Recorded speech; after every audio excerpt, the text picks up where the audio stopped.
ลายหนอคนเรื่องแพงบ่มีกำหนดแต่หากแฟนก็ยังบ่มีเขาเอิ้นผู้เฒ่าหมดหวังมากหลายปีแต่ความหาคิดว่าบ่มีแต่ลุงผู้เฒ่าเขากำใจลอยเมื่อยม้อยสังขารก่อมีเฮือนพ่อแม่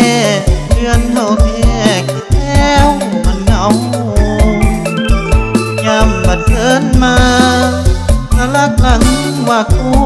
หักเอาอยากไปบอกผู้เขียนซื้อเขาอยากเอาคู่หักเกิดตายโอ้เอ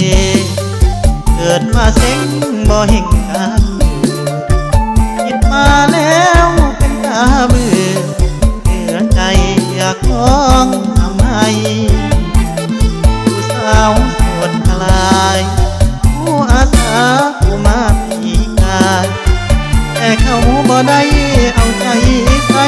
ถามคนใดก็ได้ความนั้นโสดมาหลายปีได้หนจนธรรมดาได้เก่าก็ได้กะยา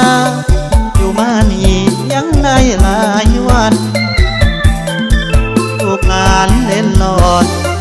ผู้เฮาสอนเขาหาสงสารเขาบ่ให้ลุงเนาใส่บ้านต้องสการเหมือนผู้บ่โส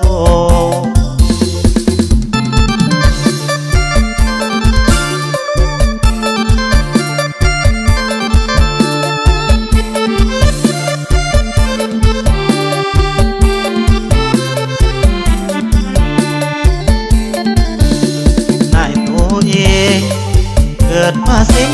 บ่หิ่งกันคิดมา